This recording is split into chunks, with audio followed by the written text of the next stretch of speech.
Good afternoon. I am Dr. Michael Clark, Chair of the Middle States Visiting Team to St. Michael the Archangel Catholic High School. I'm accompanied by my team members, Brother Patrick Sarsfield, the Assistant Chair of the team, and Dr. Alexandria Mann. We are pleased to see so many of the members of the school community present to hear our report. We will leave St. Michael's and Fredericksburg at the end of this report feeling that we have had a full and rich experience in your school. We appreciate the warm reception we have received and the candor with which you have shared your deepest concerns and greatest wishes. This oral report is a brief summary of the major points that will likely be included in the written report, which will follow in approximately 2 to 4 weeks. There are a lot of areas to be covered, and I apologize in advance if some of the segues between different points seem a little disjointed. Also, the oral report is exactly that, a report. At the conclusion of this oral report, we will leave your school. We will not entertain any questions or enter into any discussion. You will have the opportunity to ask questions about our findings after your school has received and reviewed the written report. So at the outset, I want to acknowledge, publicly recognize, and thank the other members of this accreditation team for their service to you and to the Middle States Association. Brother Patrick, the Assistant Team Chair, and Dr. Mann, I thank you both. This is the last time we will be together as a team. And this was a team of outstanding educators. I do not know if you are aware, but these educators are all volunteers who gave their own personal and professional time to provide this service to you. We, the members of the team, were strangers to each other before we came together here on Monday afternoon, and we have worked hard day and night to conduct as thorough an evaluation of your school as is possible. It is a tribute to their professionalism and expertise that my colleagues and I were able to coalesce as a team so quickly and to produce such fine work in service of your school. I am sure you want to join me in thanking them for their service.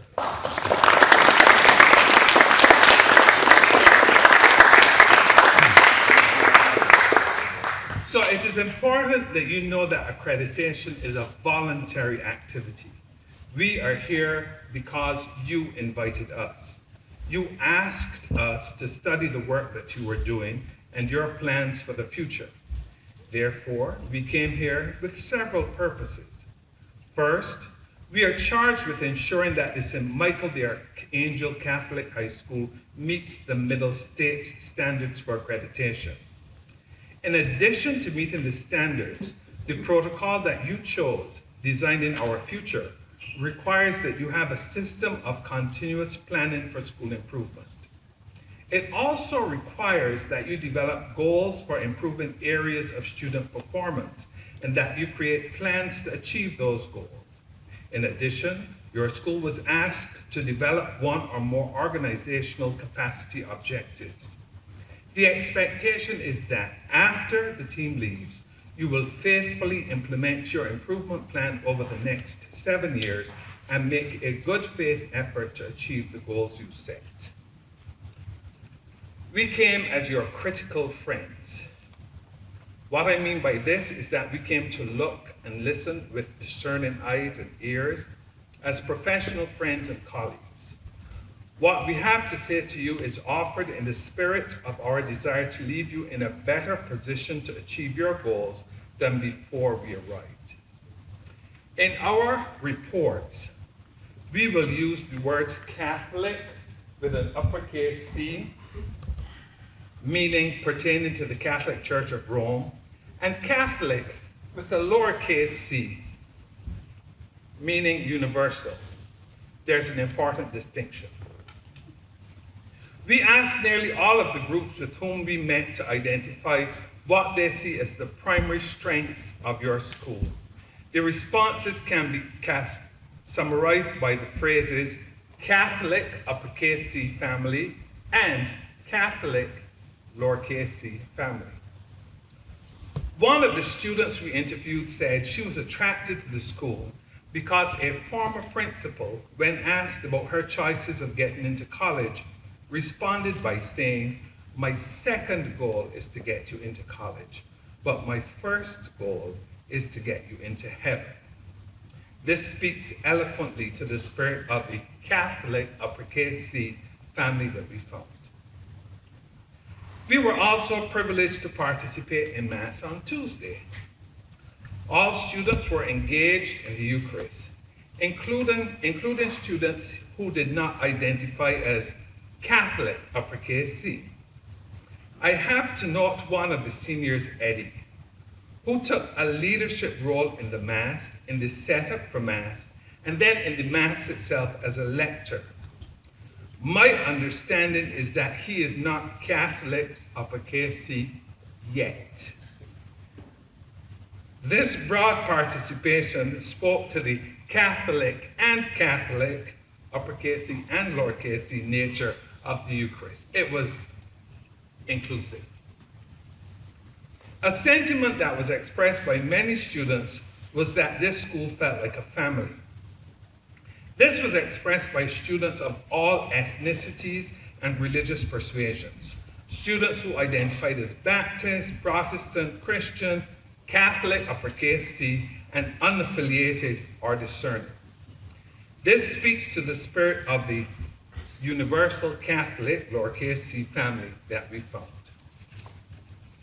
These sentiments were also shared by the faculty, who used the words family, community, and tight-knit to describe this community. We also got an interesting comment. Chaotic in a good way, like a family. Coming from a large family of 4 boys myself, I totally understand that comment as complimentary. And if you belong to a big family with a lot of boys, you'll understand chaotic really is a compliment.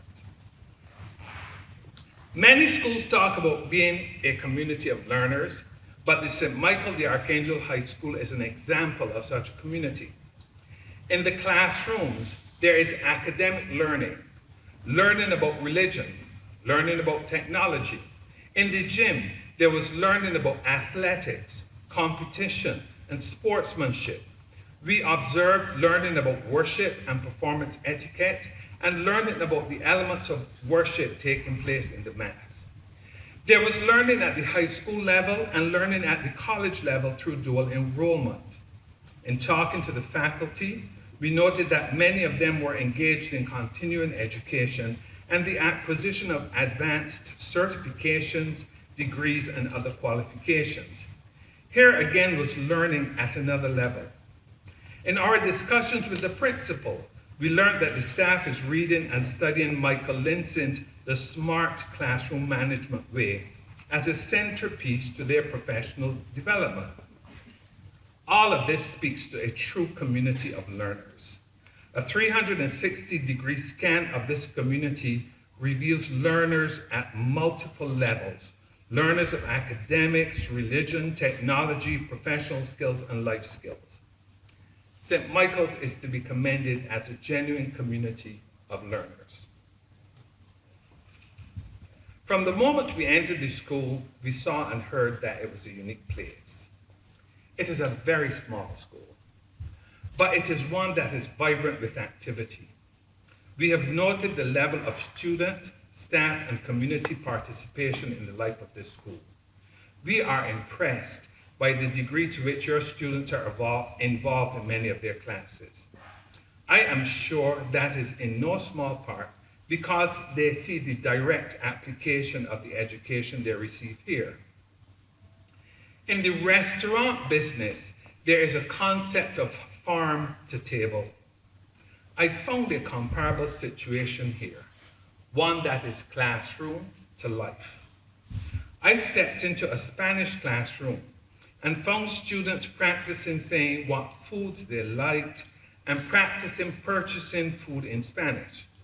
I later discovered that this was practice for a field trip that each Spanish class takes to the Donatera restaurant, where they actually would order a meal in Spanish.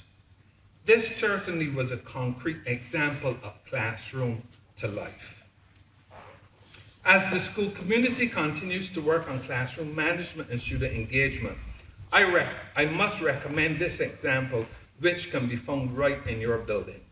As you search for professional development, do not neglect what you might find right here under your roof. We were impressed by the uniformity with which the parents and community members with whom we spoke support the work of St. Michael the Archangel Catholic High School. It is evident that this community, particularly the governance and academic leadership, support this school and will provide whatever is necessary to make sure the children have what they need and what they want.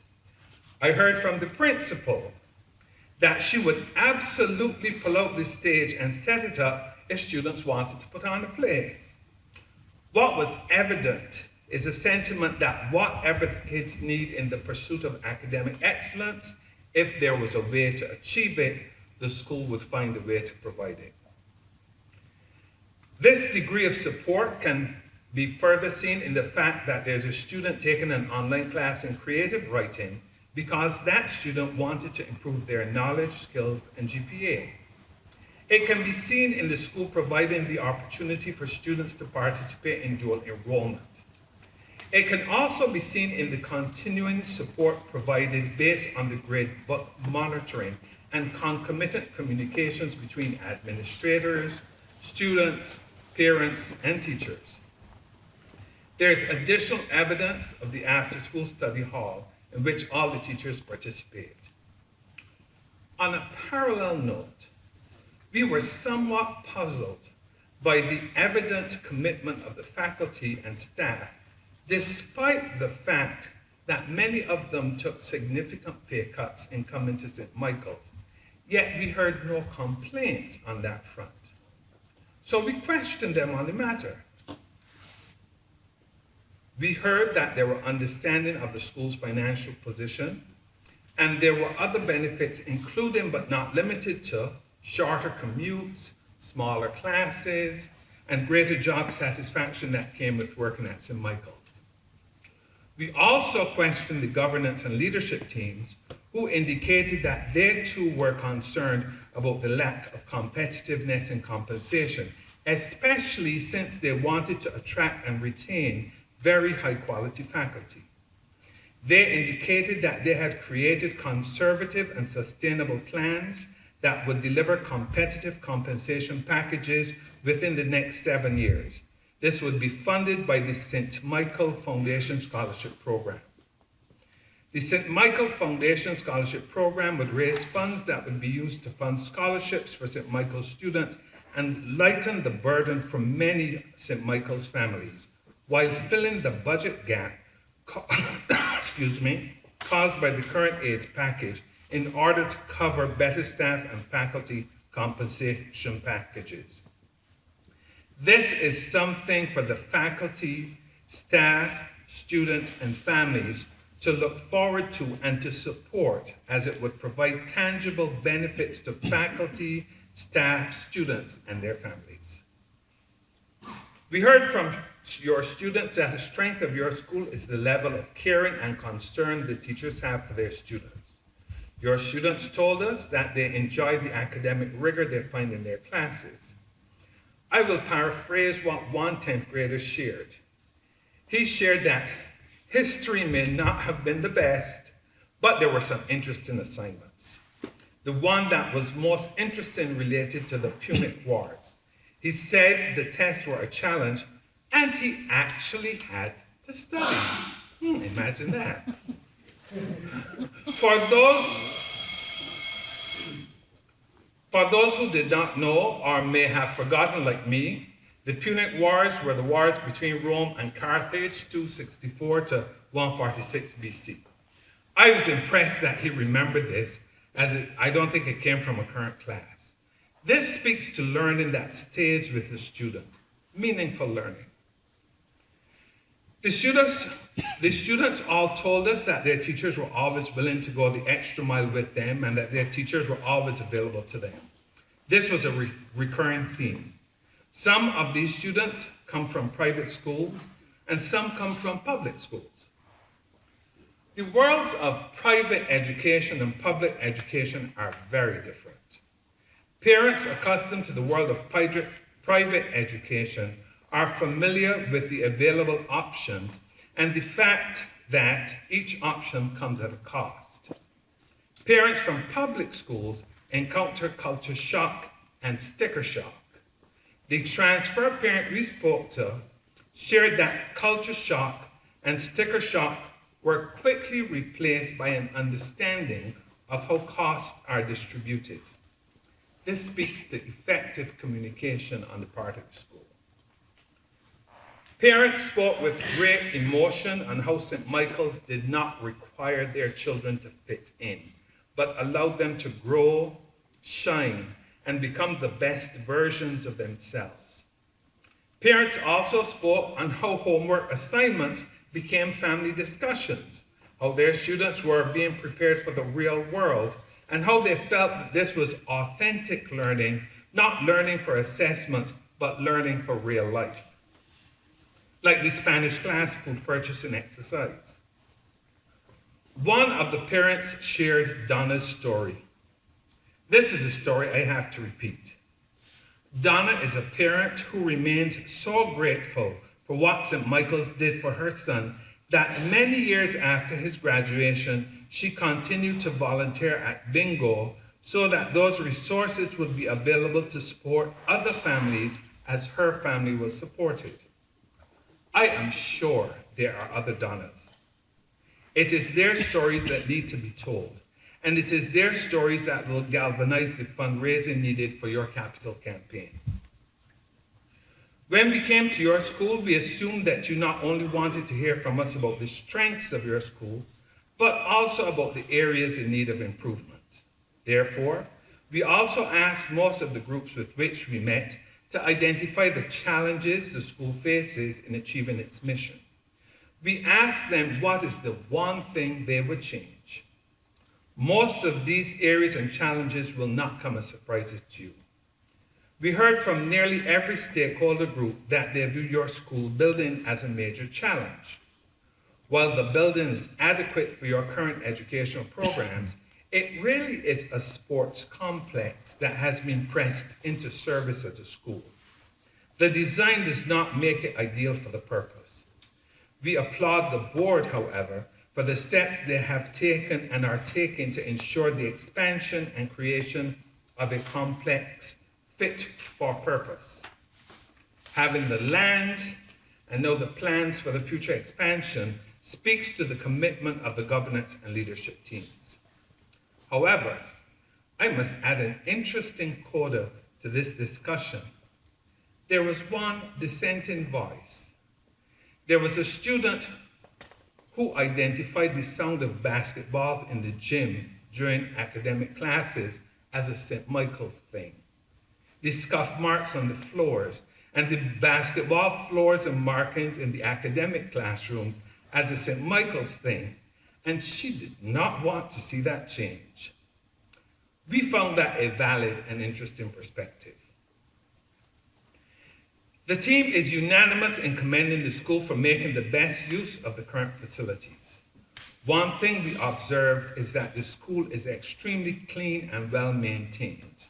We must offer our kudos to your custodian, Denise Kay, who continues to do an amazing job. I don't know if she's here, but even if she's not, y'all need to give her a hand.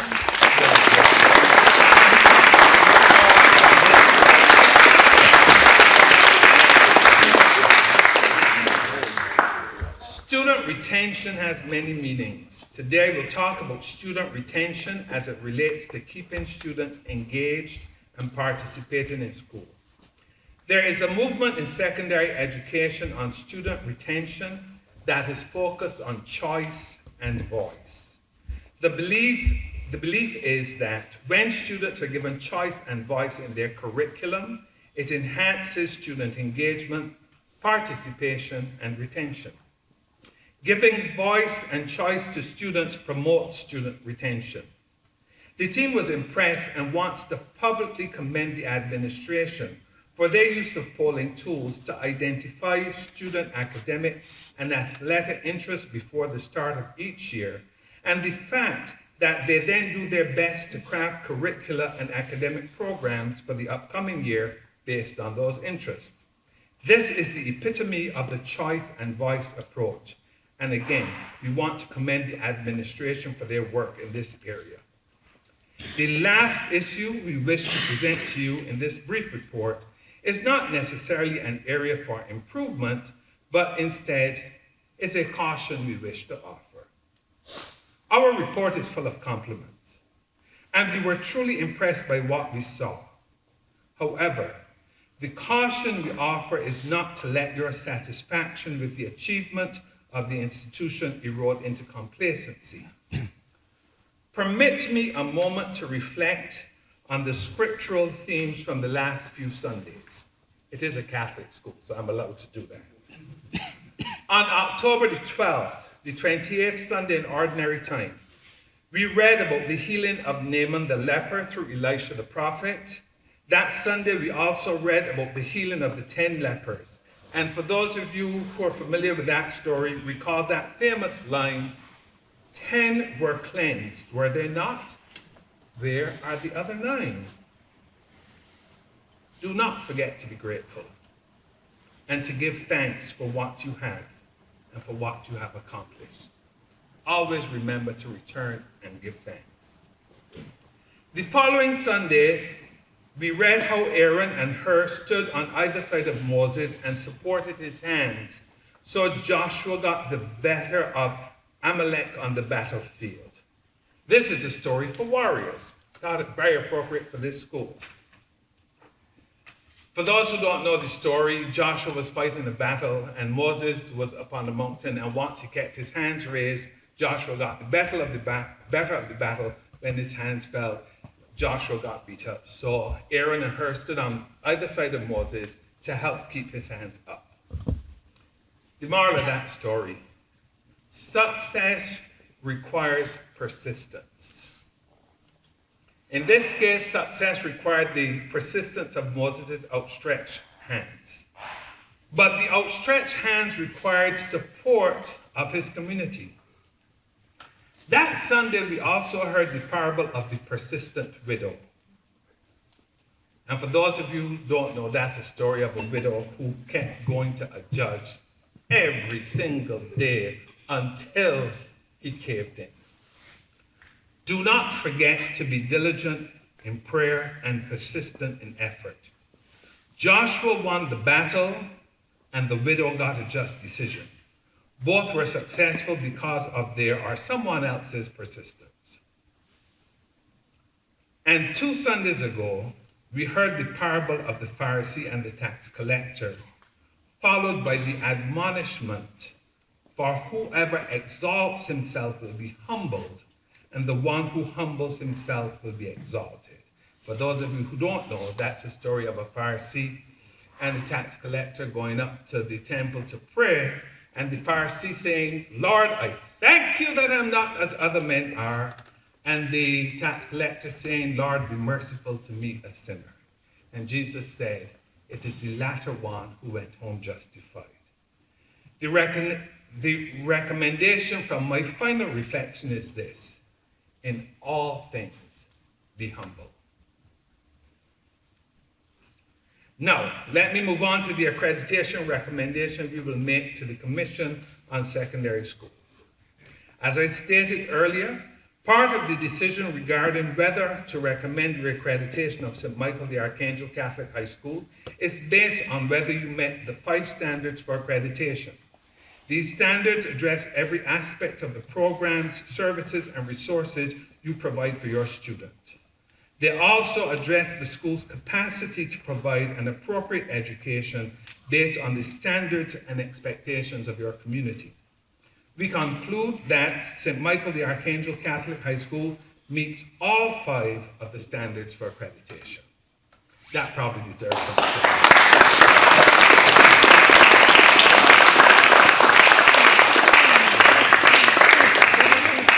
The second factor we must consider in making our accreditation recommendation is whether the St. Michael the Archangel Catholic High School meets the requirements of the Design in Our Future protocol.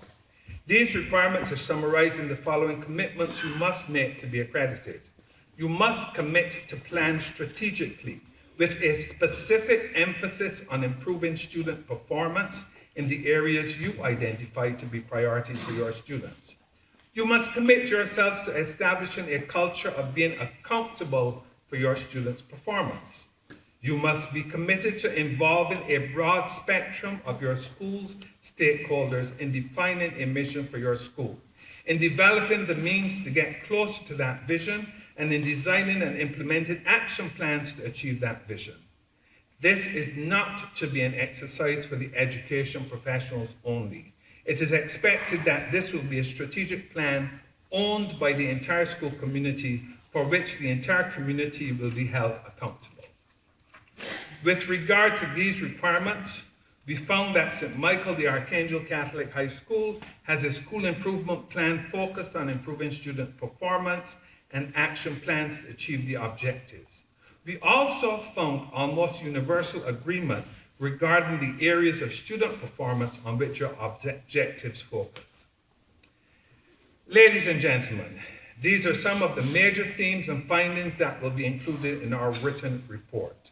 We offer them in the spirit of being your critical friends and with the desire that they will help you as you work toward achieving your mission. Now we get to the part you've all been waiting for.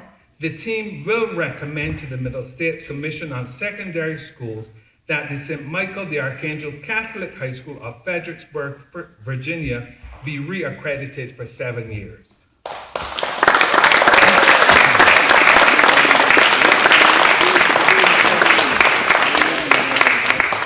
As we take our leave, the members of the visiting team wish to thank all of you for opening your school to us, for sharing with us your hopes, your dreams, and your concerns, and for your wonderful hospitality.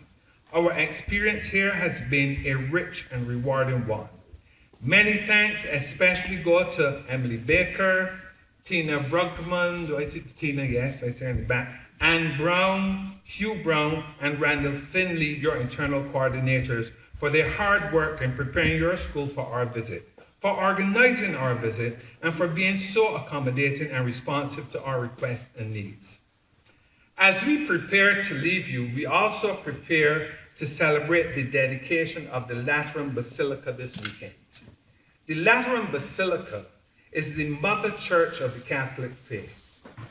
This weekend in church, we will read of a different Jesus. We will read of an angry Jesus, a Jesus who overturned the tables of the money changers in the temples, a Jesus who said, "Stop making my Father's house a marketplace." It is this Jesus of whom it is written, "Zeal for your house will consume me." We leave you with this thought. There's a lot of work to be done to realize your dreams. Do not be weary of well-doing. Remember Moses on the mountain and the persistent widow, but also remember Jesus in the temple. Maintain the zeal for your house. You have a good school. Our challenge to you now is keep up the work to make it into a great school. We wish you success in all your endeavors. Thank you and goodbye.